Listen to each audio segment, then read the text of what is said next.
পরে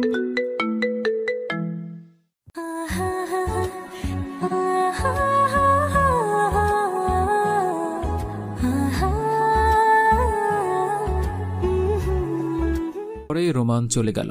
আর রোমান চলে যাওয়ার পরে আমি এভাবে কখন যে কফি খেয়ে ঘুমিয়ে পড়লাম বুঝতেই পারলাম না। আর ঘুম থেকে যখন উঠলাম তখন দেখলাম সন্ধ্যা হয়ে গিয়েছে। তারপর আমি বের হলাম। আর বের হবার পরে আমার সঙ্গে রোমান আছে। আমি রোমানকে নিয়ে গাড়িতে করে যেতে লাগলাম। গাড়ি চালিয়ে যাচ্ছি আর তখন রোমান আমাকে জিজ্ঞেস করলো, ভাই, আমরা কি এখন মন্ত্রী বসে যাচ্ছি নাকি অন্য কোথাও যাবেন আপনি? না, এখানে তুই এখন গাড়িটা জঙ্গলের দিকে নিয়ে চলো। আর এখানে আমার জন্য কেউ একজন ওয়েট করছে, বুঝতে পেরেছিস? তাড়াতাড়ি চল। তারপরে আমি জঙ্গলে চলে আসলাম। আর জঙ্গলে আসার পরে দেখতে পেলাম যে এমপি সাহেব তার লোকজন নিয়ে সেখানে দাঁড়িয়ে আছে। আর এমপি সাহেব আমি যাওয়ার পরে বলতে লাগলো, তুমি এসেছো? শোনো, আমি তোমার জন্য সেই কখন থেকে ওয়েট করছি। তোমার এতটা দেরি করে আসার কোনো মানে হয় না। তুমি জানো আমি কে, তুমি কার সঙ্গে এখন সামনে দাঁড়িয়ে আছো? এই কুত্তার বাচ্চা, তুই কি আমার আপন কেউ নাকি যে আমাকে তুমি করে বলছিস? আপনি করে বল। আর তুই কে যে আমাকে তোকে চিনতে হবে? এই শাহরিয়ারের কাউকে দরকার পড়ে না, বুঝতে পেরেছিস? এই দাদা ভাই একদিনে তৈরি হয়নি। আমার অনেক বেশি ভুল হয়ে গেছে। আপনার সঙ্গে দেখা করার একটা মোটিভ হলো আমাকে একজন হুমকি দিচ্ছে, অনেকবার মারার জন্য ট্রাই করছেন, কিন্তু সেকে আমি কোনোভাবেই বের করতে পারছি না। আমি অনেক ভয়ের মধ্যে আছি। ঠিক আছে, কাজ হয়ে যাবে। আপনি সময় মতো আমার টাকাটা আমার গোডাউনে পৌঁছে দেবেন, বুঝতে পেরেছেন? আরেকটা কথা, আপনি যদি আমার সঙ্গে কোনো বেইমানি করেন তাহলে তো বুঝতেই পারছেন, আপনার গলা কেটে এসে ব্রিজের নিচে ফেলে রাখবো। আমি টাকাটা এখনই নিয়ে এসেছি। আপনি যদি এখন টাকাটা নিতেন তাহলে ভালোই হয়। আর আজকে রাতে আমার মেয়ের জন্মদিন, আপনি কি আসবেন? আপনি আসলে খুব খুশি হতাম আমি। ঠিক আছে, আজকে আমি যাব সময় মতো। আর 8টার সময় আমি আপনার বাসায় থাকবো, আপনি ব্যবস্থা করবেন। রোমান, টাকাটা নিয়ে তাড়াতাড়ি গাড়িতে আয়। তারপর আমি গাড়িতে চলে আসলাম। আর গাড়িতে আসার পরে রোমান একটু পরেই টাকার ব্যাগ নিয়ে গাড়িতে উঠল। তারপর রোমান আমাকে আমতো আমতো করে জিজ্ঞেস করলো, ভাই, একটা কথা বলতাম, যদি আপনি কিছু মনে না করেন। ভাই, আপনি এমপির মেয়ের জন্মদিনের ইনভাইটে যাবেন, ওখানে গেলে আপনাকে তো সবাই চিনে ফেলতে পারি। এটা নিয়ে তোমার কোনো চিন্তা করতে হবে না। আর আমি তো সে অনুযায়ী ব্যবস্থা করেই যাব, তাই না? আর আজ পর্যন্ত কি কেউ আমার চেহারা দেখেছে? দেখেনি তো। এইটা নিয়ে তোদের কোনো চিন্তা নাই। চল তাড়াতাড়ি। তখনই আমার মোবাইলে কল আসলো। আর আমি কলটা রিসিভ করলাম।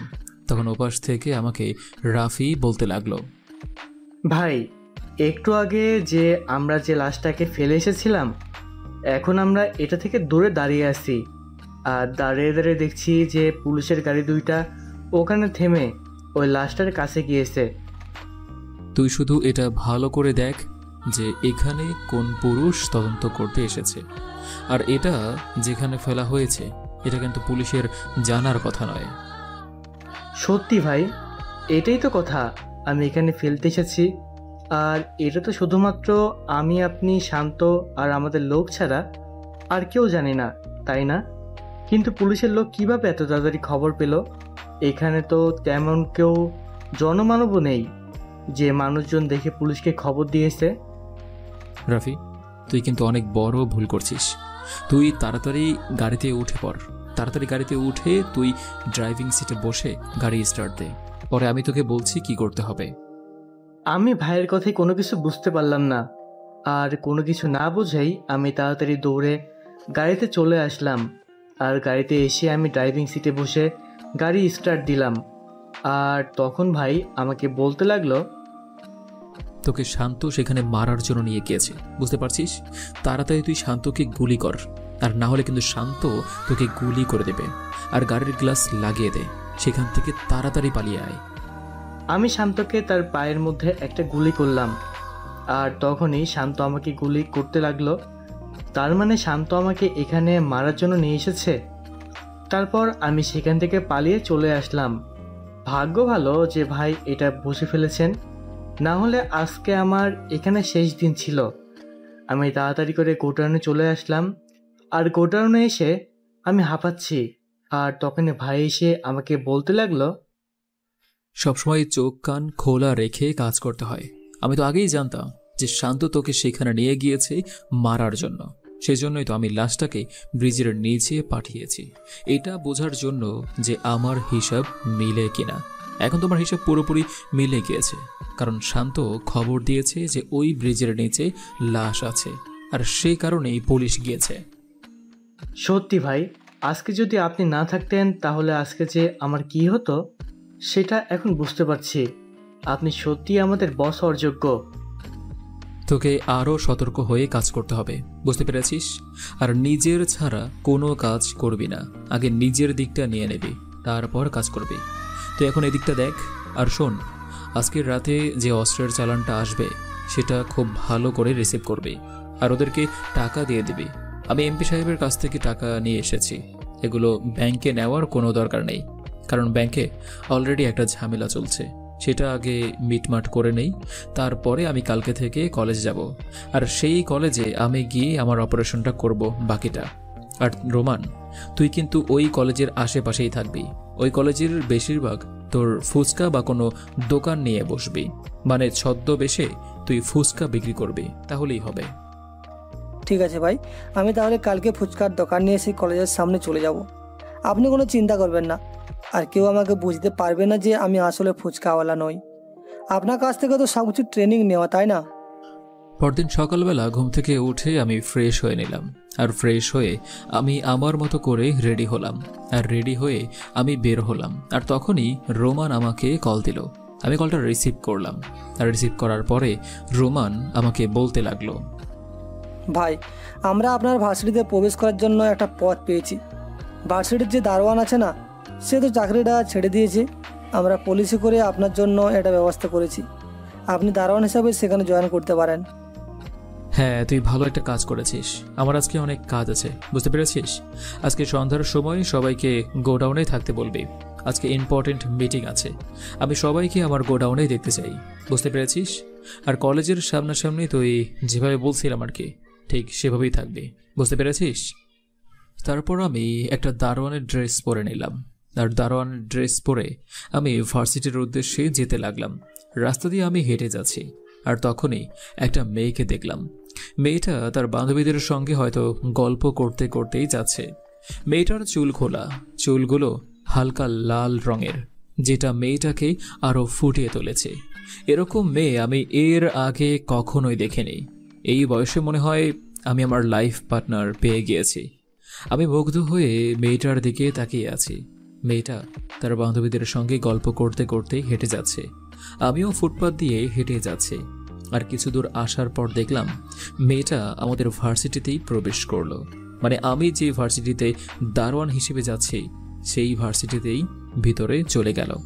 আমার তো অনেক ভালো হলো, তার মানে মেয়েটাকে আমি খুব সহজেই পেয়ে যাব। তারপর আমি সোজা অফিস রুমে চলে আসলাম, আর অফিস রুমে আসার পরে ভার্সিটির প্রধান অধ্যাপক মুজিবুর রহমান স্যার আমাকে দেখে বলতে লাগলো, ও, তাহলে তুমি আমাদের নতুন দারোয়ান? ঠিক আছে, তাহলে তুমি এখানে ভালো করে ডিউটি করো। আর শোনো, তোমাকে এখানে মোট 12 ঘন্টা ডিউটি করতে হবে, তার জন্য তুমি একটা ভালো স্যালারি পাবে। তোমার জন্য নতুন স্যালারি ঠিক করা হয়েছে, আগের থেকে বাড়িয়ে দেওয়া হবে। আগে যে ছিল সে অবসর নিয়েছে, তার জন্য তোমাকে এখানে দায়িত্ব দেওয়া হয়েছে।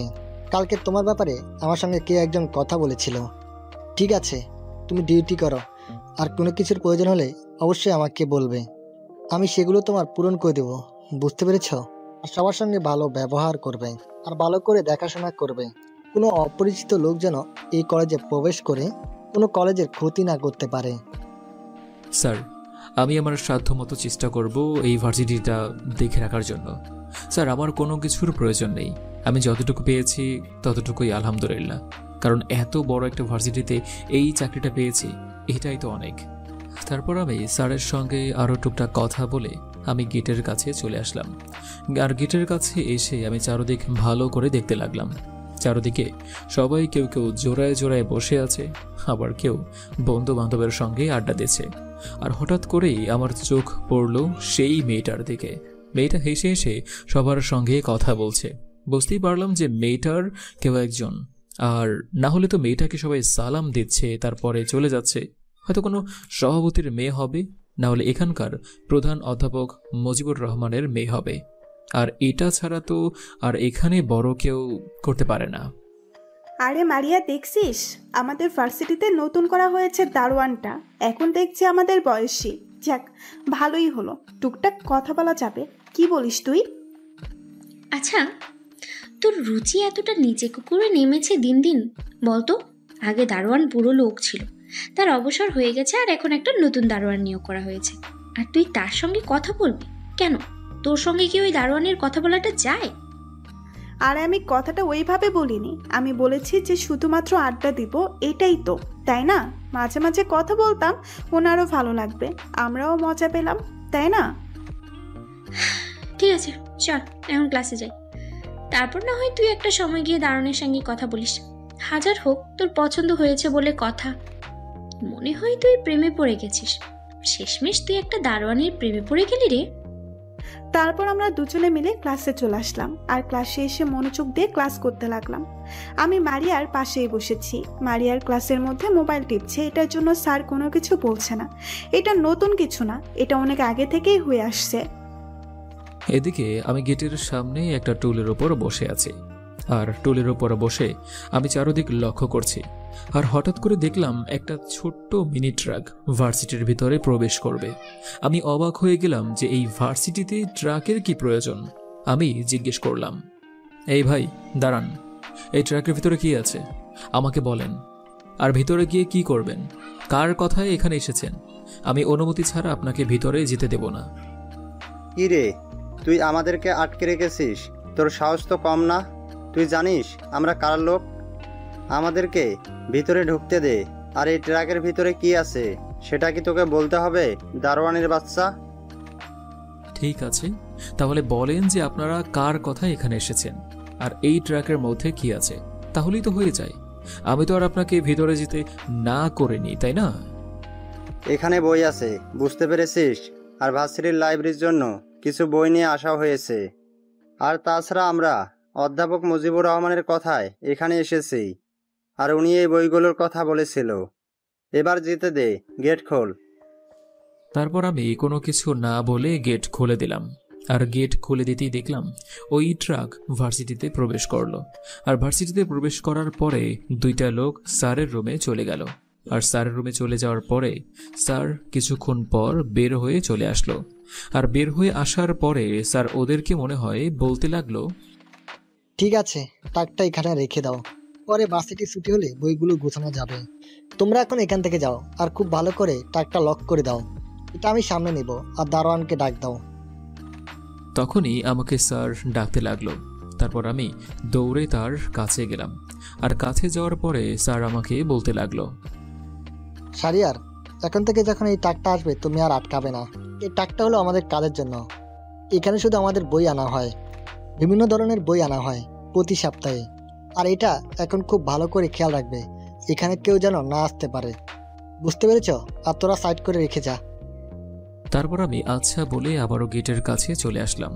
গেটের কাছে এসে আমি আমার মতো করে ডিউটি করতে লাগলাম। আর তখনই কিছুক্ষণ পরে কিছু লোক ট্রাকটাকে রেখে চলে গেল, আর যাওয়ার সময় একবার আমার দিকে রাগী চোখে তাকালো।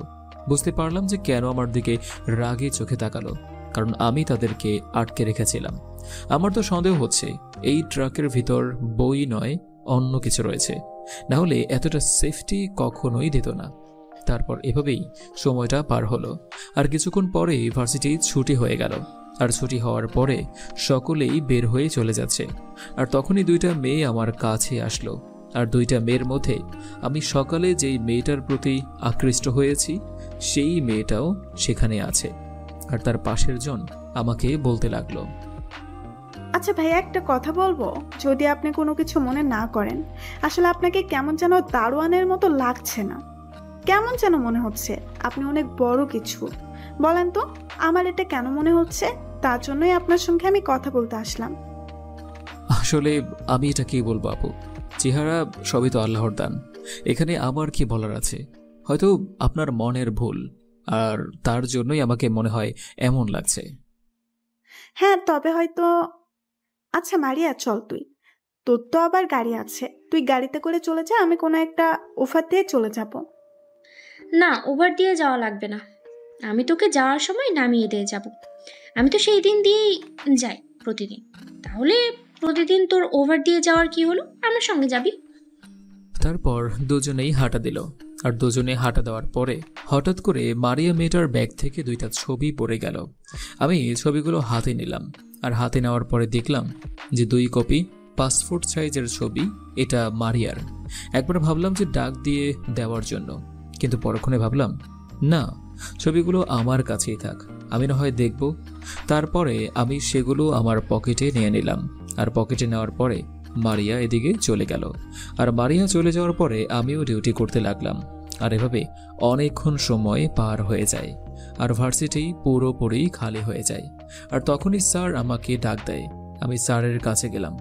আর স্যারের কাছে যাওয়ার পরে স্যার আমাকে বলতে লাগলো, ঠিক আছে, তোমার তো এখন লাঞ্চ টাইম, এখন তুমি তোমার বাসার থেকে লাঞ্চ করে আসতে পারো।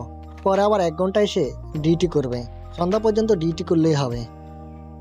জি স্যার, আমি লাঞ্চ করে তারপর আবার ডিউটিতে আসছি, কোনো প্রবলেম নাই। তারপর আমি সেখান থেকে চলে আসলাম। সেখান থেকে আসার পরে আমি একটা হোটেলে গিয়ে খাবার খেয়ে নিলাম। আর খাবার খাওয়ার পরে আমি সেই হোটেলেই বসে আছি। আর তখনই রোমান চলে আসলো। আর রোমান আসার পরে আমি বলতে লাগলাম, রোমান, আমি তোকে একটা ক্যামেরার লিঙ্ক পাঠিয়েছিলাম, সেগুলো ভালোভাবে দেখেছিস? হ্যাঁ ভাই, আপনি যে সিসি ক্যামেরার লিঙ্কগুলো পাঠিয়েছিলেন না, সেগুলো হ্যাক করে সেগুলো এখন আমাদের কন্ট্রোলে, তবে সেটা কেউ বুঝতে পারবে না। হ্যাঁ, তুই সিসি ক্যামেরার দিকে ভালোভাবে লক্ষ্য রাখবি। আর যারা যারা এখানে এসেছে তাদের ডিটেলস বের কর। তারা কোথায় থাকে, কি করে, আগে কি ছিল আর এখন কি আছে, সব কিছু বের কর। তারপর আমি রোমানের সঙ্গে আরও কিছু আলোচনা করে আমি আমার ডিউটিতে চলে আসলাম। আর ডিউটিতে আসার পর দেখলাম ট্রাকটা সেখানে নেই। তার মানে মালগুলোকে গুছিয়ে ফেলা হয়েছে। আমাকে এখান থেকে বাহির করে দেওয়ার পরেই এই কাজটা করেছে। তারপর আমি আমার মতো করে ডিউটি করতে লাগলাম। আর সুযোগ মতো আমি ভার্সিটির প্রত্যেকটা জায়গায় ক্যামেরা লাগিয়ে দিলাম। আর এভাবেই সময়টা পার হয়ে গেল। আর সন্ধ্যার সময়ে আমি ডিউটি শেষ করে আমার গোডাউনে চলে আসলাম। আর গোডাউনে এসে দেখি আমার জন্য সবাই ওয়েট করছে। অনেক লোক এসেছে, সবাই আমার হয়ে কাজ করে বিভিন্ন জায়গায়। তারপর আমি ফ্রেশ হয়ে আগে খাবার খেয়ে নিলাম। আর খাবার খেয়ে আমি ওদের সামনে বসলাম।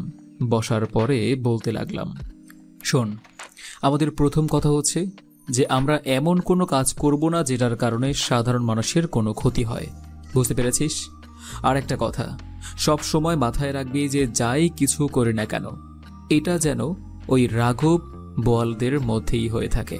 এটা যেন কোনোভাবেই সাধারণ মানুষের কোনো ক্ষতিগ্রস্ত না হয়। এটা হলো প্রথম কথা।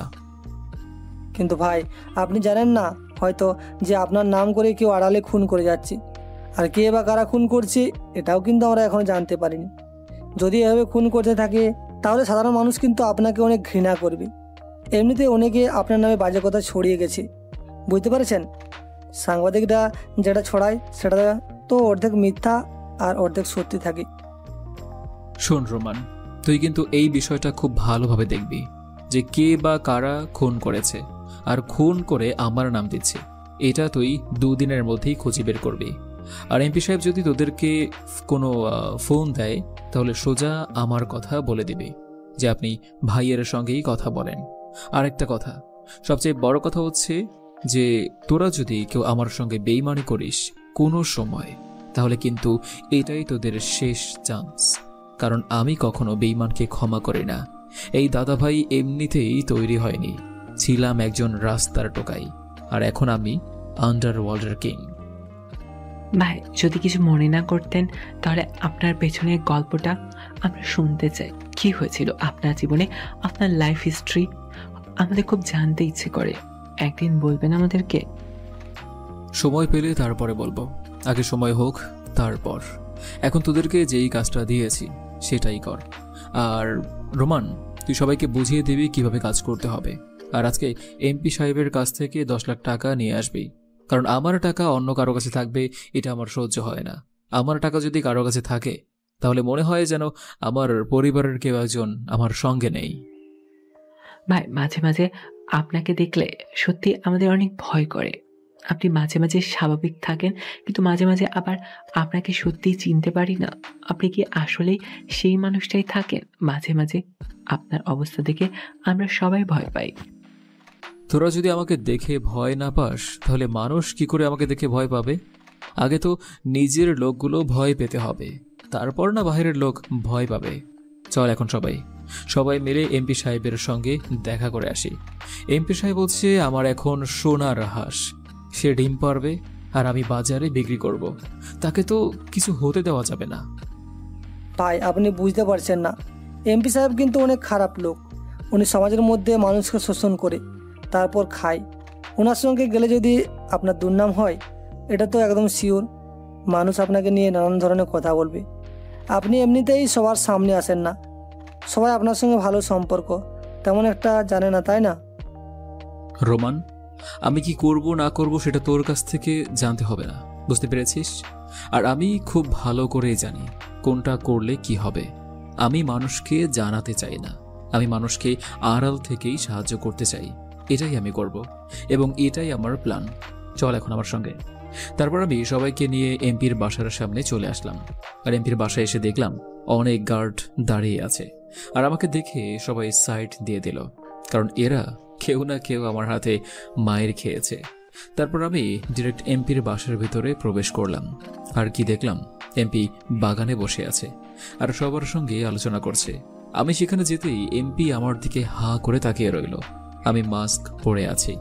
তারপরে আমি তার সামনে বসে পড়লাম। আর বসে পড়ার পরে এমপি আমাকে বলতে লাগলো, তা হঠাৎ কি মনে করে? আমি কি কোনো অন্যায় করে ফেলেছি যার জন্যই আমাকে শাস্তি দিতে এসেছেন? ভাই বলেন, আপনার জন্য আমি কি করতে পারি? এমপি সাহেব, আমি আপনার সঙ্গে থাকতে চাই। আমি আপনাকে যত রকমের সাপোর্ট আছে সকল সাপোর্ট দেব, আর আপনি আমার ডিমান্ড পূরণ করবেন, এইটুকুই। এই, কে কোথায় আছিস? দাদা ভাইকে কিছু ড্রিঙ্কস দিয়ে তাড়াতাড়ি নিয়ে আয়। দাদা ভাই কি বলছে তোরা কি শুনছিস? আমার তো বিশ্বাসই হচ্ছে না। এত অবাক হওয়ার কোনো কিছু নেই। আপনি আমার ডিমান্ড পূরণ করবেন আর আমি আপনার ডিমান্ড পূরণ করব। আপনার গলায় যে একজন আটকে আছে না, বর্তমানে সে জেলের ভেতর আছে, রতন সাহা। ওকে সেখানেই মেরে ফেলতে পারি। আসলে ও আমার একটা গোপন জিনিস দেখে ফেলেছিল, তার জন্য আমি ওকে অনেকভাবে খুন করতে চাইছি। কিন্তু এখন তো সে জেলের ভিতর, তাই কোনোভাবেই তো কিছু করতে পারছি না। তাই ছাড়িয়ে তারপরে তার কিছু একটা ব্যবস্থা করতে হবে। নাহলে সে যদি একবার ফাঁস করে দেয় তাহলে তো আমার অবস্থা শেষ। দুদিন পর কোর্টে উঠাবে, তাই চিন্তায় আছি। আপনি কোনো চিন্তা করবেন না। আমি যতদিন পর্যন্ত আছি ততদিন আপনার কেউ কোনো কিছুই করতে পারবে না। আর এখন থেকে আপনি ভালো হয়ে যাবেন। আপনি যদি ভালো না হন তাহলে কিন্তু আমি আপনাকে সাপোর্ট দেওয়ার বদলে আমি আপনাকে বাস দিতে প্রস্তুত থাকব। কারণ আমার অন্যায় কাজ একদম পছন্দ নয়, আর এটা করছি শুধুমাত্র আপনাকে বাঁচানোর জন্য। কারণ এটা যদি আপনাকে না করি আপনি পুরোপুরি ড্যামেজ হয়ে যাবেন, আর আপনি ড্যামেজ হয়ে গেলে আমার ভালো লাগবে না, বিকজ আই লাভ ইউ। ঠিক আছে, আর তোমার 10 লাখ টাকা আমি এখন হাতে রেখেছি। এই নাও তোমার 10 লাখ টাকা। কে আছিস? টাকার ব্যাগটা নিয়ে আয়। তখনই আমার ফোনে রাফি কল দিল, আর আমি কলটা রিসিভ করলাম। আর কলটা রিসিভ করার পরে রাফি ওপাশ থেকে আমাকে বলতে লাগলো, ভাই, আপনি ওই এমপি সাহেবের কাছ থেকে যে কাজটা নিয়েছিলেন আর যেটা আমার উপর দায়িত্ব ছিল সেটা কমপ্লিট হয়ে গেছে। এমপি সাহেব এখন নিশ্চিন্ত। ভাই, আপনি এখন কোথায় আছেন?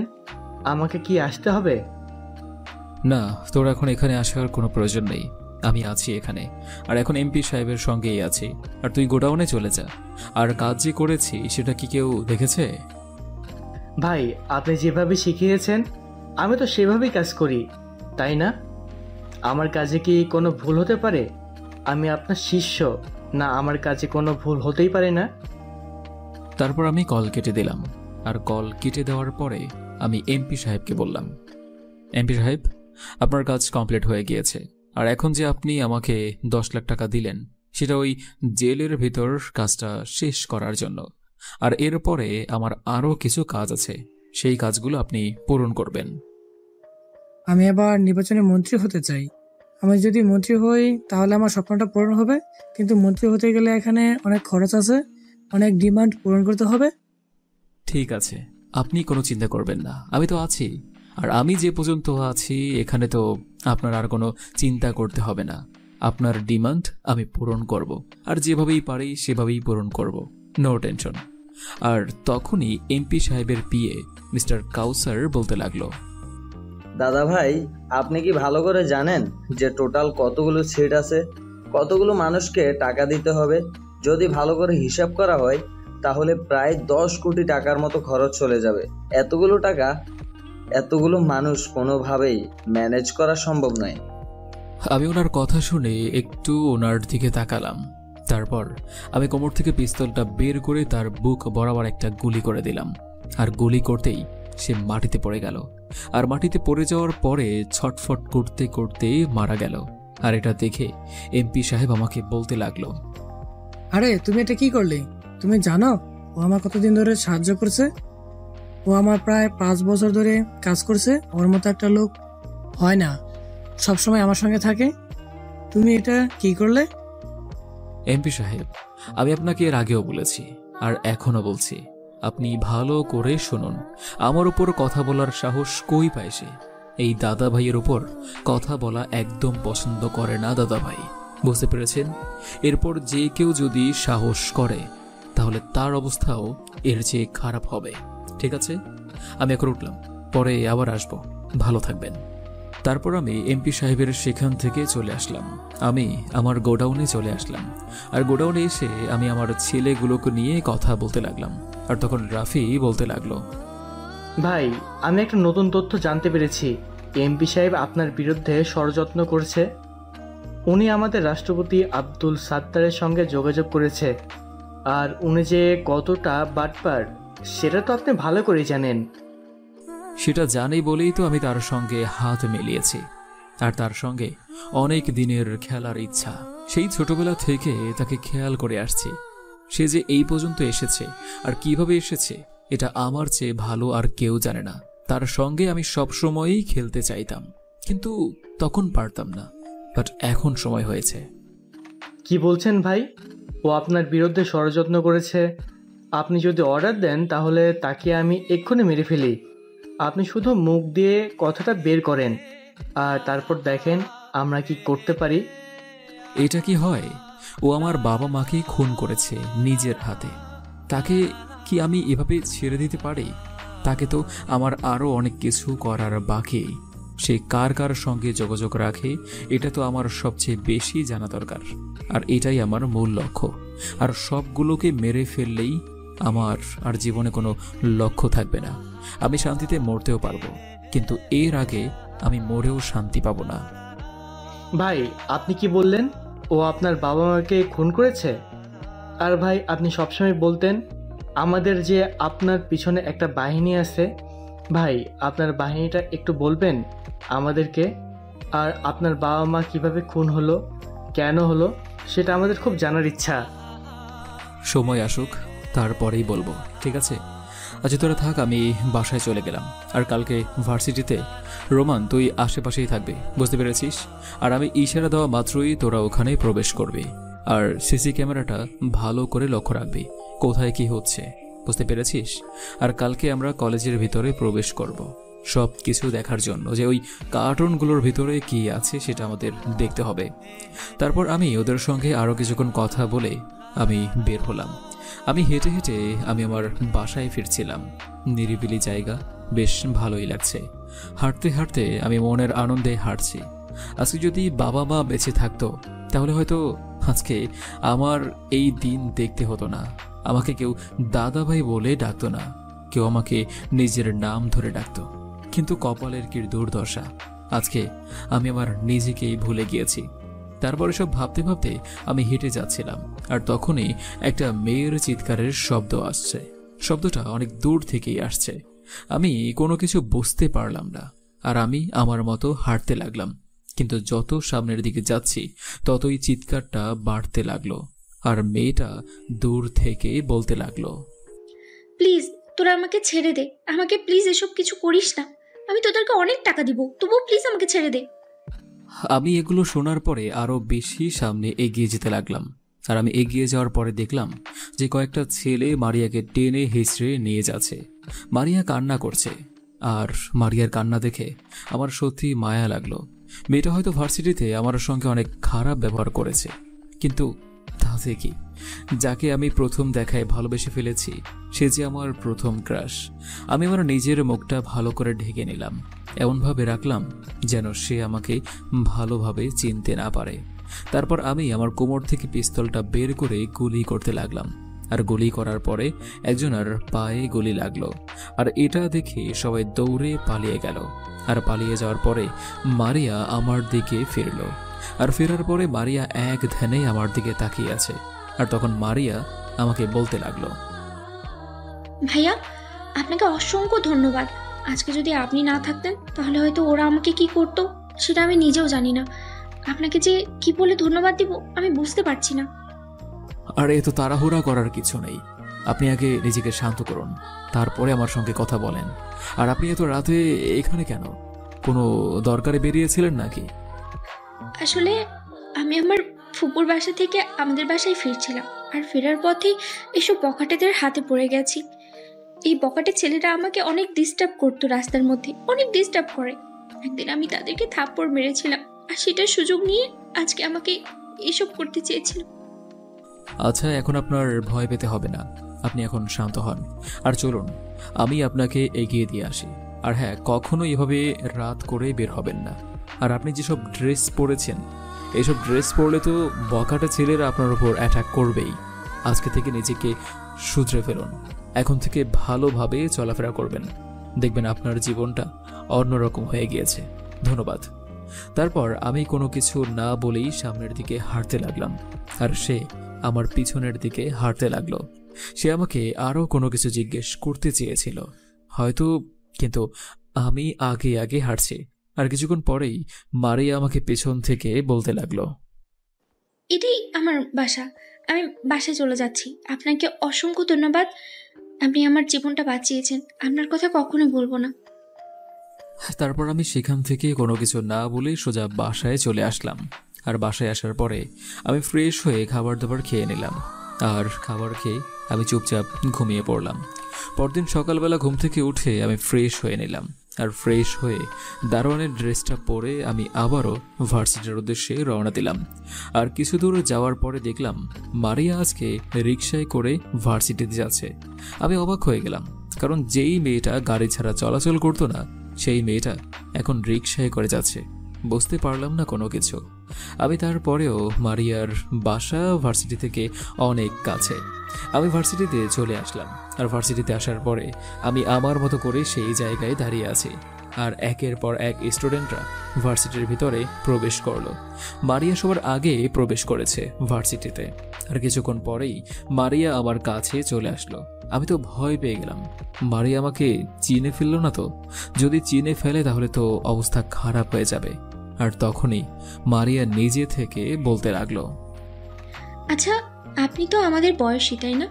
আমি কি আপনাকে ভাইয়া বলে রাখতে পারি, যদি আপনি কিছু মনে না করেন? আচ্ছা, আপনি এত এই নিম্নমানের কেন চাকরি করছেন? আসলে আমি অনার্স কমপ্লিট করেছি, কিন্তু এখন পর্যন্ত ভালো জায়গায় কখনো চাকরি হয়নি। অনেক জায়গায় ইন্টারভিউ দিয়েছি, কিন্তু সেখানে কোনো চাকরি হওয়ার কোনো সম্ভাবনাই নেই, কারণ আমি তো আর টাকা দিতে পারবো না। আর যার খালা মামা থাকে তাদেরকেই তো চাকরি দেওয়া হয়, তাই না? আমাদের মতো গরিব ছেলেদের কি আর এসব ভাগ্য থাকে? তাই এই চাকরিটা একটু জুটেছে, তাই এটাই নিয়েছি। ও আচ্ছা, আপনার জন্য দেখে আমার সত্যি অনেক মায়া হচ্ছে। আর আমি আপনার সঙ্গে কালকে অনেক খারাপ ব্যবহার করেছি বলে ভার্সিটিতে অনেক খারাপ ব্যবহার করেছি। আপনি কোনো কিছু মনে করবেন না, ঠিক আছে? এই কথা বলতেই আমি মারিয়ার দিকে ভালো করে লক্ষ্য করলাম। মারিয়া আজকে অন্যরকম ভাবে এসেছে। আজকে মারিয়ার শরীরের কোনো অংশই দেখা যাচ্ছে না, কিন্তু সে সবার মতো করে স্মার্ট হয়ে এসেছে। এটা আমার সত্যি অনেক ভালো লাগছে, কারণ আমার মানুষটা আস্তে আস্তে পরিবর্তন হতে শুরু করেছে। কালকের কথাগুলো হয়তো মারিয়ার মনের মধ্যে গেঁথে গিয়েছে, তার জন্যই মারিয়া আজকে এমনভাবে এসেছে। আমি মেয়েটাকে পরিবর্তন করতে পারবো। তখনই আবারও মারিয়া বলতে লাগলো, আচ্ছা, আপনি এই কার্ডটা রাখবেন, হ্যাঁ? আর কালকে সকালবেলায় এই অফিসে চলে যাবেন। আর এই অফিসে যাওয়ার পরেই আপনার চাকরিটা হয়ে যাবে। আমি আমার বাবাকে বলে রাখবো যেন আপনাকে চাকরিটা দিয়ে দেয়। আপনার নাম তো শাহরিয়ার, তাই না? তখনই কোথা থেকে একটা ছেলে চলে আসলো, আর ছেলেটা এসে মারিয়াকে ফুল দিল, আর ফুল দিয়ে মারিয়াকে বলতে লাগলো, দেখ মারিয়া, আমি তোকে অনেকদিন আগে থেকে পছন্দ করি, কিন্তু বলতে পারিনি। আজ তোকে বলে দিলাম, তুই আমার ভালোবাসা গ্রহণ করে নে। কিরে ফকিন্নের বাচ্চা, তুই আমাকে ভালোবাসিস? এটা তুই কি করে বলতে পারলি? তুই তো নীলাকে পছন্দ করতি, আর নীলার সঙ্গে তুই 2 বছর রিলেশন করেছিস। নীলার সঙ্গে আরো কি কি করেছিস সেটা আমার কিন্তু অজানা নয়। আর এখন তুই আমাকে ভালোবাসিস? ফকিন্নের বাচ্চা, তোর মতো ভালোবাসার মানুষ আমার কোনো দরকার নেই। যাবি এখান থেকে, নাকি আমি তোর ব্যবস্থা করে ব্যর্থ হবো? হ্যাঁ, আমি এটা স্বীকার করছি যে আমি নীলার সাথে 2 বছর রিলেশন করেছি, কিন্তু এখন সত্যি আমি ভালো হয়ে গেছি। আমি সত্যি তোমাকে অনেক বেশি ভালোবাসি। আর জীবনে ফুল ভ্রান্তি নিয়েই তো একটা জীবন, তাই না? তুমি আমাকে প্লিজ মেনে নাও। আমি তোমাকে অনেক বেশি ভালোবেসে ফেলেছি। তোমাকে ছাড়া আমি বাঁচতে পারছি না। আচ্ছা, তুই কি আমাকে ছাগল মনে করিস? মানে আমি কি ছাগল চাষ করে ঘুরে বেড়াই নাকি, যে তুই যা বলবি আমি বিশ্বাস করব? তুই যে আর কত কত মেয়ের জীবন নষ্ট করেছিস, সেটা কি আমাকে নতুন করে কারোর থেকে বলে নিতে হবে? আমি তো তোর ব্যাপারে অনেক আগে থেকেই জানি। তোকে শায়েস্তা করার জন্য আমি আরো সুযোগ করেছি। ঠিক আছে, এখন আর সুযোগ খুঁজে লাগবে না। এখন তো আমি তোকে আমার কাছে পেয়ে গেছি। চিন্তা করিস না, তোকে এখন কি করব সেটা একমাত্র আমিই জানি। তখনই ভার্সিটিতে নীলা প্রবেশ করলো, আর নীলা প্রবেশ করতে দেখলো আমি দারোয়ানের কাছে দাঁড়িয়ে রয়েছি। আর তখনই নীলা এদিকে চলে আসলো, আর নীলা এসে দেখতে পেল আমি এখানে দাঁড়িয়ে রয়েছি আর আমি নাবিলের সঙ্গে কথা বলছি। আর নীলা চলে আসলো, আর নীলা এসে নাবিলকে বলতে লাগলো, নীলা তুই কোনো চিন্তা করিস না, আমি এটার ব্যবস্থা করছি। শালাকে আমি অনেক দিন ধরেই খুঁজে চলেছি। তোকে না আমি কথা দিয়েছিলাম যে আমি এটাকে হাতের কাছে পেলে শিক্ষা দিব, তুই শুধু দেখতে থাক আমি কি করতে পারি। এই বলে আমি আমার বডিগার্ডের কল দিলাম, আর আমার বডিগার্ডদের কল দেওয়ার পরেই ওরা চলে আসলো। আর ওরা এসে নাবিলকে মারতে লাগলো, আর মারতে মারতে নাবিলকে আধমরা করে ফেললো। তারপর আমি বললাম তাদেরকে ছেড়ে দেওয়ার জন্য। আর তখন দারোয়ান আমাকে বলতে লাগলো, ম্যাডাম আমি আপনাকে একটা কথা বলতাম, যদি আপনার কোনো কিছু মনে না করতেন। আসলে ছেলেটাকে এভাবে মারাটা আপনার ঠিক হয়নি। শুধুমাত্র ছেলেটা তো সবার সঙ্গে অন্যায় করেছে, সেটা তো মানলাম, কিন্তু এভাবে যদি মারতে থাকেন তাহলে তো ছেলেটা মরে যাবে। আর এখন যে অবস্থা হয়েছে, ছেলেটা বাঁচে কিনা কে জানে। আরে আপনি আমার সঙ্গে এরকম ভাবে কথা বলছেন কেন? আমি তো আপনার সমবয়সী, আর তাছাড়া আপনি আমার থেকে প্রায় 2 বছরের সিনিয়র হবেন। আমি তো এবার অনার্স 2য় বর্ষে, আর আপনার তো অনার্স শেষ। আমাকে আপনি তুমি করে বলতে পারেন, কোনো সমস্যা নেই। এইটা কি করে হতে পারে ম্যাডাম? কারণ আপনি হচ্ছেন এত বড় একজন মানুষ, তাছাড়া আমি একজন শুধুমাত্র দারোয়ান। আমি এখন আছি, আবার কালকে নেই। আমার উপর কখন কি চলে আসে সেটার তো আর ঠিক নেই। এত নিজেকে ছোট করে দেখবেন না, হ্যাঁ? আমরা কিন্তু সবাই সমান, আমরা সবাই মানুষ। এটাই আমাদের সবচেয়ে বড় পরিচয়। আর ছোট লোক বড় লোক সেটা কোনো বিষয় না। হ্যাঁ, এটা আমি অনেক আগেই বড় মনে করতাম, কিন্তু কালকে রাতে একটা ঘটনার পর থেকে আমার জীবনটা সত্যি অন্যরকম হয়ে গেছে। কালকে রাতে জীবনের ঘটনা আমার একটা স্মরণীয় হয়ে থাকবে। ও আচ্ছা, ঠিক আছে ম্যাম, আমি চেষ্টা করব। আর আপনার তো ক্লাসের সময় হয়ে গিয়েছে, আপনি এখন এখান থেকে যেতে পারেন। আমারও তো কাজ করতে হবে। আমি কিন্তু এখন আবারও বলছি, তুমি আমাকে তুমি করে রাখবে, কোনো সমস্যা নেই। আর দারোয়ানের চাকরি করে দেখে কি হয়েছে, কোনো সমস্যা নেই। আমরা বন্ধু তো হতেই পারি, তাই না? বন্ধু হতে পারি, তবুও তুমি তো আমার সিনিয়র, তাই একটু সমস্যা হবে। এই বলে মারিয়া চলে গেল। আর মারিয়া চলে যাওয়ার পরে আমিও আমার ডিউটি করতে লাগলাম। আমিও চারপাশ খেয়াল রাখতে লাগলাম। তখনই দেখতে পেলাম একটা খালি ট্রাক ভার্সিটির মধ্যে প্রবেশ করলো। আমার বুঝতে বাকি রইল না যে এগুলো কি নিতে এসেছে। তারপর আমি এগুলোর ভালোভাবে লক্ষ্য করলাম, আর লোকগুলোর ছবি তুলে রাফির কাছে পাঠিয়ে দিলাম। আর রাফির কাছে পাঠিয়ে দেওয়ার পরে রাফি আমাকে কিছুক্ষণ পর কল দিল। আর কল দেওয়ার পরে রাফি আমাকে বলতে লাগলো, ভাই, আপনি এই 3 জনের ছবি যে পাঠিয়েছেন, এই তিনজনের মধ্যে আমি দুজনকেই চিনি, আর দুজনকে আমি এক্ষুনি ধরে আনতে পারবো। ওরা কোথায় থাকে সেটা আমার জানা আছে। আমি একদিন রাস্তার মধ্যে তাদেরকে পিটিয়েছিলাম, কারণ ওরা মেয়েদেরকে বিরক্ত করত। সে যে কারণেই আমি তাদেরকে মেরেছিলাম। আপনি চাইলে এক্ষুনি আনতে পারি। শোন, তোকে আজকে অনেক কাজ করতে হবে। শোন, আজকে রোমানকে বলবি যে কোনো একটা খুন করার জন্য, মানে বকারে টাইপের ছেলেপেলে আছে না, ওদের তো মনে কর এমনিতেও বেঁচে থাকার কোনো অধিকার নেই। ওদেরকে খুন করার পর পুলিশকে জানাবি। পুলিশকে জানানোর পরে পুলিশ তাকে অ্যারেস্ট করবে, আর অ্যারেস্ট করে ভিতরে নিয়ে যাবে। আর ভিতরে নিয়ে যাওয়ার পরে এমপি সাহেবের যে গলায় আটকে আছে না যে লোকটা, সেটাকে শেষ করে দিবি। আর বাকিটা তো তুই জানিস। আর শান্তকে খুঁজে বের কর। আমার মনে হয় শান্ত অন্য কোনো গ্যাংয়ের মধ্যে ঢুকে আমাদের বিরুদ্ধে ষড়যন্ত্র করছে, আর শান্তর সঙ্গে এমপির কোনো না কোনোভাবে কানেকশন আছে, সেটা আমি বের করব। ঠিক আছে ভাই, আপনি কোনো চিন্তা করবেন না। আপনি আমাকে যেরকমভাবে কাজ দিয়েছেন আমি সেই রকমভাবেই করব। আর রোমানকে আমি খুব ভালোভাবে বুঝিয়ে বলবো। আশা করি রোমান খুব ভালোভাবে কাজটা করতে পারবে। তারপরে আমি কল কেটে দিলাম। আর কল কেটে দেওয়ার পরে আমি দেখতে পেলাম মারিয়া আমার দিকে কেমন যেন সন্দেহর দৃষ্টিতে তাকিয়ে আছে। আমি ভয় পেয়ে গেলাম, কারণ মারিয়া অন্তত চালাক একটা মেয়ে। আমি এই কয়দিনেই তা বুঝতে পেরেছি। আর এভাবেই পার হয়ে গেল কয়েকটা দিন। এই কয়েকদিনে মারিয়ার সঙ্গে বেশ আমার একটা ভালো বন্ধুত্বরূপ সম্পর্ক হয়ে গিয়েছে। আমি সময় পেলেই মারিয়ার সঙ্গে কথা বলতে আসতাম, আর মারিয়াও মাঝে মাঝে আমার সঙ্গে কথা বলতো। আর মাঝে মাঝে আমার দিকে এমনভাবে তাকিয়ে থাকতো যেন সে আমাকে সন্দেহ করে। আমি তেমন কিছু বলি না তাকে। আর হঠাৎ করেই সে একদিন আমাকে জিজ্ঞেস করলো, আচ্ছা, তোমার এই হাতের দাগটা কিসের বলতে পারো প্লিজ? তুমি আমার কাছে কোনো মিথ্যে বলবে না, ঠিক আছে? আমার কাছে যা বলবে সত্যি বলবে। আরে তুমি এসব কি বলছো? আমি তো কোনো কিছুই বুঝতে পারছি না। আমার হাতের দাগ এটা ছোটবেলা থেকেই, আমি যখন রাস্তায় রাস্তায় ঘুরতাম তখন একটা গাড়ি এসে আমার এখানে মেরে দেয়। আমাকে মেরে দিয়েছিল, কিন্তু হাতের ব্যথাটা অনেক লেগেছিল, তার জন্যই ছোট করে দাগ রয়ে গিয়েছে। তাছাড়া আমার জন্মদাগ তো কপালে। এই যে দেখো। কেন, কি হয়েছে? তুমি ছদ্মবেশে ইউনিভার্সিটিতে প্রবেশ করেছো, আর অথচ এটা আমি তোমাকে ভালো করে চিনতে পারবো না? এটা কি হতে পারে? আমি তোমাকে চিনে ফেলেছি। তুমি সেই দিন আমাকে বাঁচিয়েছিলে। সেদিন হয়তো তোমার মাস্ক পরা ছিল, হুডি পরা ছিল, তোমাকে ভালোভাবে চিনতে পারিনি, কিন্তু আমি এখন 100% শিওর হয়ে গেছি যে এটা তুমি ছিলে।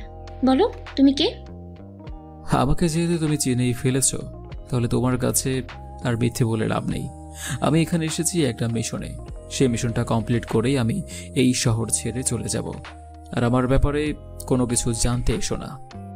কিন্তু আমার যে জানতে হবে, আমার জানাটাও খুব দরকার, কারণ আমি যে তোমাকে ভালোবেসে ফেলেছি। আমি তো সেই সহজ সরল ছেলেটাকে ভালোবেসে ফেলেছি। আমি তো কোনো মাস্তান বা মাফিয়াকে ভালোবাসি নাই। তোমার ভেতরে যে অন্য একটা পুরুষ থাকবে সেটা তো আমি কখনো জানতাম না। জানলে কি আর তোমাকে ভালোবাসতাম? দেখো মারিয়া, আমি তোমার কাছে মিথ্যা বলবো না। আমি তোমাকে যেদিন প্রথম দেখেছি সেদিন আমি তোমাকে ভালোবেসে ফেলেছি, কিন্তু বিশ্বাস করো, আমার জীবনে ভালোবাসা নামক শব্দটা নেই। তুমি কি আমাকে সেটা বলো, আমি সব কিছু সামলে নেব। আমি তোমাকে এই জীবন থেকে বের করে এনে দুজনে মিলে একসাথে থাকবো। তুমি তুমি যেমন আমাকে পরিবর্তন করেছো, তোমাকে আমি পরিবর্তন করব। ঠিক আছে, তুমি যদি সবকিছু জানতে চাও তাহলে আজকে সন্ধ্যার সময় এই ঠিকানায় চলে আসবে। এখানে আমার গোডাউন আছে, তোমার সঙ্গে সেখানেই কথা হবে। তুমি এখন চলে যাও। তারপরে মারিয়া আমার সঙ্গে আরও কিছু কথা বলে চলে গেল। আর মারিয়া চলে যাওয়ার পরে আমি আবারও আমার ডিউটি করতে লাগলাম। আর হঠাৎ করে দেখলাম আরও কিছু ট্রাক আসলো, আর ট্রাকগুলো থেকে একটা একটা করে কার্টন নিয়ে যাচ্ছে। আর আমাকে স্যার ডাক দিল। আর ডাক দেওয়ার পরে স্যার আমাকে বলতে লাগলো, শারিয়ার, এগুলো কিন্তু তুমি সাবধানে নিয়ে যাবে, বুঝতে পেরেছো? এগুলো কিন্তু অনেক দামি জিনিস। স্যার আপনি কোনো চিন্তা করবেন না, আমি এগুলো সাবধানেই নিয়ে যাচ্ছি। আপনি আপনার কাজে চলে যান, আপনি একদম নিশ্চিন্ত থাকতে পারেন আমাকে নিয়ে। তারপরে আমি সেগুলো নিলাম। আর নেওয়ার পরে আমি আন্ডারগ্রাউন্ডে রেখে সেগুলো ভালোভাবে দেখলাম।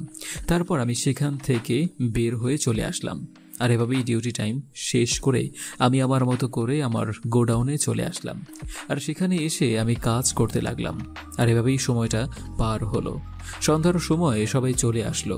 আর সবাই আসার পরে আমি রাফিকে বললাম, রাফি, আজকে রাতে ওই ভার্সিটিতে যেতে হবে। আজকে ভার্সিটিতে যেতে পারলে ওখান থেকে অনেক কিছু উদ্ধার করতে পারবো, আর যেখান থেকে কিছু জানতেও পারবো। আমি পরবর্তী মিশনের জন্য রেডি হব, আর খুব তাড়াতাড়ি এমপি আর তার সাথের লোকগুলোকে ধরে ফেলতে পারবো মনে হচ্ছে। ঠিক আছে ভাই, আপনি কোনো চিন্তা করবেন না। আমি সব পোলাপানকে খবর দিয়ে দিচ্ছি, ওরা কিছুক্ষণের মধ্যে চলে আসবে। ভাই, একটা কথা বলতাম, যদি মিশনে যাওয়ার আগে আপনার জীবনের ঘটনাটা একটু বলতেন, আমাদের সত্যি অনেক জানতে ইচ্ছা করছে। আরে বেটা, তুই এসব কিছু রাখ, আগে এসব কিছু শোনার সময় নেই। এখন আমাদের কথা হচ্ছে যে আমাদের মাঝে ভাবি এসে উপস্থিত হবে। আমাদের ভাবি কিন্তু যথেষ্ট সুন্দরী, এক ভাইয়ের সাথে কিন্তু অনেক বেশি মানাবে। আর তখনই মারিয়া চলে আসলো, আর মারিয়ার সঙ্গে তার বান্ধবী নীলাও রয়েছে। আর মারিয়া আসার পরে চারিদিকে দেখতে লাগলো, আর সকলেই তো ভয়ে এদিক ওদিক ছোটাছুটি করছে। আর মারিয়া তখন বলতে লাগলো, কি ব্যাপার, সবাই আমাকে দেখে এমন ছোটাছুটি কেন করছে? এখানে চুপচাপ দাঁড়িয়ে থাকেন, আমি তো আপনাদের বসের সঙ্গে কথা বলতে এসেছি। ভেবেছিলাম যে এটা তো মাটির মানুষ, কিন্তু এটা তো দেখছি সাক্ষাৎ আগুন। এমন ফুলকি যদি আমাদের ভাইয়ের কপালে চটে, তাহলে ভাইয়ের জীবনটা পুরো তেনা তেনা হয়ে যাবে। যে ভাইকে দেখে সবাই ভয় পায়, সেই ভাই এখন তার বউকে দেখে ভয় পাবে। কপাল, সবই কপাল। মারিয়া, তুমি আমার কাছে শুনতে চেয়েছিলে না যে আমি কেন এসব করি? আর তুমি আমাকে অনেক বিশ্বাস করেছিলে, তাই না? তুমি ভেবেছিলে যে আমি একজন সাধারণ একটা মানুষ, আমি এসবের মধ্যে নেই, আমি সবার থেকে আলাদা। এসব কিছু দেখেই তো আমাকে ভালোবেসেছিলে। কিন্তু কেন এই পথে এসেছি সেটা শুনবে? শোনো তাহলে আমার পেছনের কাহিনী। আমরা ছিলাম মধ্যবিত্ত। বাবা ছোট্ট একটা ব্যবসা করতেন, আর সেই ব্যবসায় আমরা ভালোই চলছিলাম। বাবার ব্যবসা করার জন্য অনেকের সঙ্গেই পরিচিত হয়। আর এখন এমপি শামসুল হক ছিল বাবার ঘনিষ্ঠ বন্ধু, এবং সব সময় একসাথেই থাকতো ওরা দুজনে। একদিন বাবা মা বাসায় এসে মাকে বলল যে ব্যবসার মধ্যে অনেক লস হয়ে গিয়েছে, আর এই জন্য তার বন্ধু শামসুলের কাছ থেকে প্রায় 10 লক্ষ টাকা নেয়। আর এই 10 লক্ষ টাকা দিয়ে মানুষের দেনা শোধ করে আর ব্যবসার কাজে লাগায়। কিন্তু ব্যবসার কাজে লাগানোর পরেই বাবা হঠাৎ করে গ্রামের বাড়ি চলে যায়। গ্রামের বাড়িতে আরেকটা সমস্যা হয়েছিল জমি নিয়ে, সেখানে চলে যায়। সেখানে যাওয়ার পরে বাবা বেশ কয়েকদিন থাকেন। আর এদিকে দায়িত্বটা পেয়ে যায় শামসুল।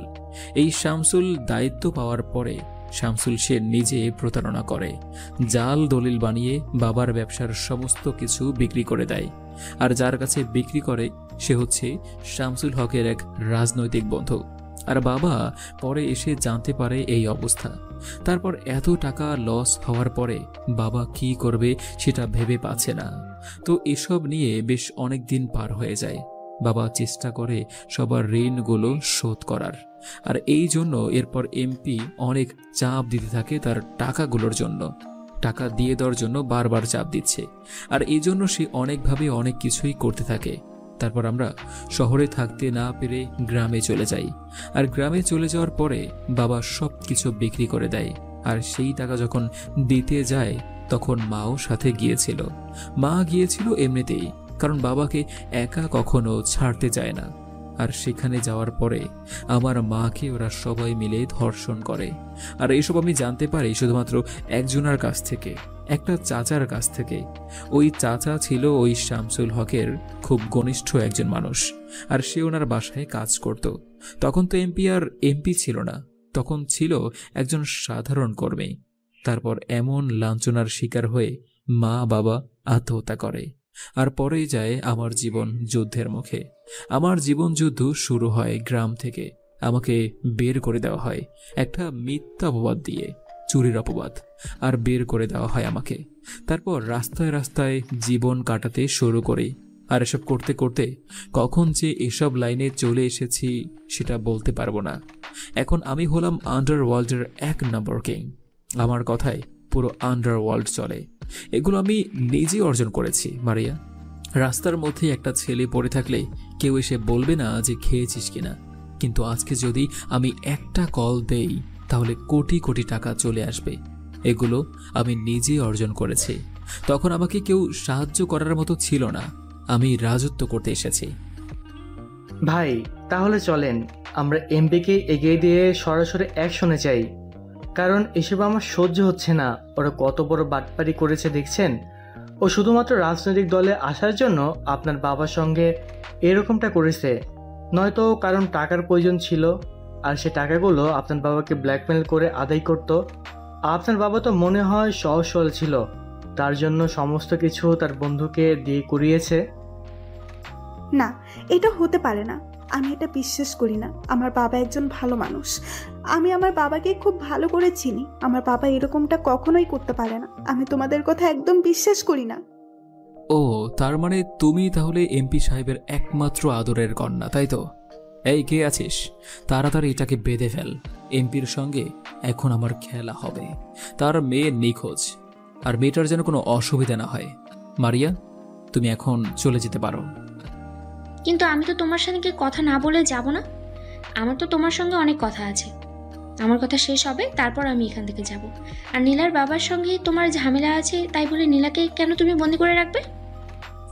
মারিয়া, তুমি খুব ভালো করেই জানো যে আমি নীলার কোনো ক্ষতি করব না, আর এমন কোনো চরিত্র আমার নেই। আমি সবসময় সামনাসামনি লড়াই করতে পছন্দ করি। পেছন থেকে মারার কোনো অভ্যাস আমার নেই, কারণ যদি পেছন থেকে মারতেই পারতাম তাহলে অনেক আগেই সবকিছু শেষ করে দিতাম। এতটুকু সময় নিতাম না আমি। আর এই দেশ থেকে ওদের যত রকমের অপকর্ম আছে সবগুলো উচ্ছেদ করতে চেয়েছি একসাথে, এবং সেটাই আমি করব। সেটাই আমার লক্ষ্য। ভার্সিটির প্রিন্সিপাল কিন্তু তোমাকে অনেকটা সন্দেহ করছে। তুমি অনেকভাবে অনেক জায়গায় সিসি ক্যামেরা লাগিয়েছো, এটা একমাত্র আমি দেখতে পেয়েছি। যদিও তোমার ক্ষতি করার চেষ্টা করে, আর প্রিন্সিপাল, এমপি আরও অনেকজন মানুষ তারা একসঙ্গে কাজ করে, তুমি সেটা কি জানো? হ্যাঁ, আমি এটা খুব ভালো করেই জানি, আর অনেকগুলো তথ্য আমি পেয়েছি। ঠিক আছে, আর তুমি তো এখন বাসায় চলে যাও। তোমার সঙ্গে আমি এই বিষয় নিয়ে পরে কথা বলবো। আর শোনো, আমার হয়ে তোমাকে অনেকে কল করতে পারে, তুমি কিন্তু একদম কল রিসিভ করবে না। সময় হলে আমি তোমাকে বাসা থেকে নিতে যাব, বুঝতে পেরেছো? আর একটু সাবধানে থেকো প্লিজ। তুমি এসব কিছু ছেড়ে দাও, চলো আমরা দূরে কোথাও চলে যাই। আর তোমার সঙ্গে যেটা হয়েছে সেটা সত্যি অনেক অন্যায় হয়েছে। তুমি প্লিজ এগুলো ছেড়ে দাও। ওরা তোমাকে মেরে ফেলবে, ওরা অনেক খারাপ। ওদের কথা, ওদের হাত অনেক বড়। না, ওদের হাত বড় না, আমার থেকে বড় নয়। ওদের যত জায়গা আছে সমস্ত জায়গা আমার লোক সেট করা আছে। আমি ফোন দেওয়া মাত্রই সমস্ত কিছু ধ্বংস করে দেবে, গোডাউন পুড়িয়ে দেবে। এরকম আমি নিজে থেকেই তৈরি করে রেখেছি। তুমি এখন এখান থেকে যাও, না হলে তোমার ওপর বিপদ আসতে পারে। তোমার প্রতিশোধ নিতে গেলে যদি তোমার কোনো ক্ষতি হয়ে যায় তখন আমার কি হবে? আমার ভালোবাসার কোনো মূল্য নেই তোমার কাছে, তাই তো? ঠিক আছে, তুমি থাকো তোমার মতো করে, আমি আর আসবো না তোমার কাছে। তারপরে মারিয়া চলে গেল। আর মারিয়া চলে যাওয়ার পরে আমি রাফির সঙ্গে আর রোমানের সঙ্গে আলোচনা করতে লাগলাম। সবাই আমাদের আলোচনা শুনতে লাগলো, আর আমি সবাইকে বুঝিয়ে দিলাম। আর তখনই রাফি বলতে লাগলো, ভাই আপনার কথা মতো আমি ওদের যত জায়গা আছে সব জায়গায় আমাদের লোক বা সেট করা আছে। আপনি বলা মাত্রই ওরা শুরু করে দিবে। এখন আমি যতটুকু জানতে পেরেছি যে আজকে রাতে সবাই মিলে মিটিং করবে, কোথায় কোথায় সাপ্লাই করা যায় মাদকদ্রব্য জায়গাটা, ওই জায়গাটা ব্রিজের নিচে।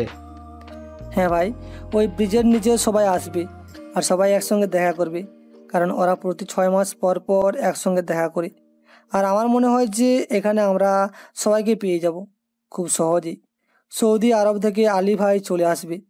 আলী ভাই মনে হয় দেশে চলে এসেছে, আমার যতটুকু ধারণা। ঠিক আছে, শোন রাফি, তুই আজকে ভার্সিটিতে যাবি। আজকে রাতে ভার্সিটিতে যাওয়ার পরে যত মাদকদ্রব্য আছে, সব অস্ত্র আছে, সবগুলোকে উদ্ধার করে আমার গোডাউনে নিয়ে আসবি।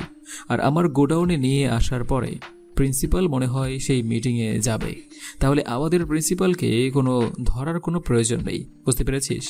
আর তখনই ওদের যত জায়গা আছে সবগুলোকে একদম গোডাউন সহ পুড়িয়ে দিতে বলবি, আর সকল লোককে মেরে ফেলবি। আর যারা যারা আমার হয়ে কাজ করতে চায় তাদেরকে একসঙ্গে কাজ করাবি, আর কাজ করা শেষ হয়ে গেলে ওদেরকেও মেরে ফেলবি, কারণ ওরা ওদের সঙ্গে বেইমানি করেছে। আমার সঙ্গে বেইমানি করতে কতক্ষণ, এটা মনে রাখবি। আর আমি রোমানকে নিয়ে সেখানে যাব। তারপরে তুই ওইসব কাজ করার পরে কিন্তু আমার সঙ্গে টিম নিয়ে একসাথে হবি, বুঝতে পেরেছিস? জি ভাই, আমি বুঝতে পেরেছি, আপনি কোনো চিন্তা করবেন না, আমি আপনার কথা মতোই কাজ করব। ঠিক আছে ভাই, আমি তাহলে এখন বের হচ্ছি। তারপরে রাফি চলে গেল। রাফি চলে যাওয়ার পরে আমি সবাইকে আমার মতো করে প্ল্যানটা বুঝিয়ে দিলাম। আর প্ল্যান বোঝানোর পরে ওরা আমার সঙ্গে আরও কিছু কথা বলল। আমি সবার সঙ্গে ফ্রি মাইন্ডে কথা বলতে অনেক বেশি পছন্দ করি। তারপর রাফি ওর মতো করে কাজ করতে লাগলো। আমি গাড়িতে করে সেখানে যাচ্ছি। এখন রাত 2টা বেজে গিয়েছে। সকল কিছু মনে হয় কাজ শেষ হয়ে গেছে। আর তখনই বলতে না বলতেই রাফি আমাকে কল দিল। আর রাফি কল দেওয়ার পরে আমাকে বলতে লাগলো, ভাই, আপনার কথা মতো সব জায়গায় ওদের ধ্বংস করে দিয়েছি, আর ওদের সকল লোককে আমি মেরে ফেলেছি। আমি সবাইকে নিয়ে আপনার সঙ্গে ব্রিজের কাছাকাছি দেখা করব। তারপর আমি কল কেটে দিলাম। আর কল কেটে দেওয়ার পরে আমি আবারও যেতে লাগলাম। আর যেতে যেতে আমি ব্রিজের কাছাকাছি এসে অপেক্ষা করছি। আর কিছুক্ষণ পরেই রাফি হেলিকপ্টার করে চলে আসলো। আর ব্রিজ থেকে বেশি দূরেই একটু অবস্থান করছি, তার জন্য কোনো সমস্যা হলো না। আর রাফি এসে আমার কাছে এসে বলতে লাগলো, ভাই, আমরা এখানে মোট 200 জন আছি।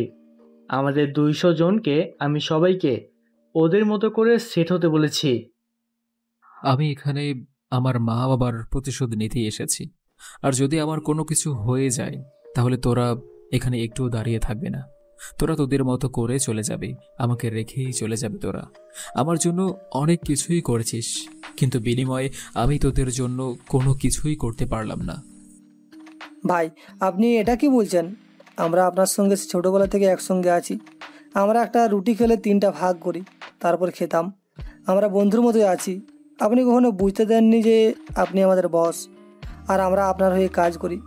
সবসময় আপনি বন্ধুর মতো করেই আমাদের সঙ্গে শেয়ার করেছেন, সব কিছু আমাদের মতামতের গুরুত্ব দিয়েছেন। আর সেখানে কিনা আপনি আমাদের সঙ্গে এটা বলছেন? না ভাই, এটা আমরা কোনোভাবে মেনে নিতে পারছি না। দেখ, এখানে শুধুমাত্র আমার বাবা মায়ের প্রতিশোধ নিতেই এসেছি, কিন্তু তোরা নিজেকে কেন এখানে বিলিয়ে দিবি? তোদের জীবনটা তো অনেক পড়ে আছে রে। তোরা আমার জন্য অনেক করেছিস, আর কত। ভাই, আমাদের পরিবার বলতে তো আপনি আমাদের পরিবারই তো, আর তেমন কেউ নেই যে আমাদেরকে বুঝবে। আপনি আমাদেরকে বুঝছেন, আপনি আমাদের পাশে থাকছেন, তাহলে কেন এসব কথা বলছেন? ভাই, আপনার যদি কোনো কিছু হয়ে যায় তাহলে মারিয়া ভাবির কি হবে? মারিয়া ভাবি সত্যি আপনাকে অনেক বেশি ভালোবাসে, আর আপনাকে নিয়ে সবসময় চিন্তা করে। মারিয়া ভাবির মতো কোনো মেয়ে হয় না ভাই।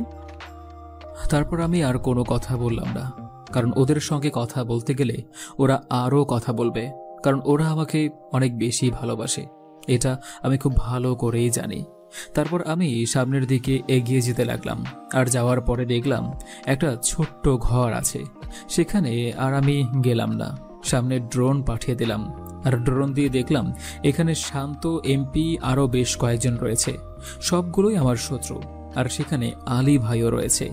আমি আলীকে সেখানে পাবো এটা কখনোই আশা করিনি, কারণ আলী হচ্ছে তাদের সবার বস।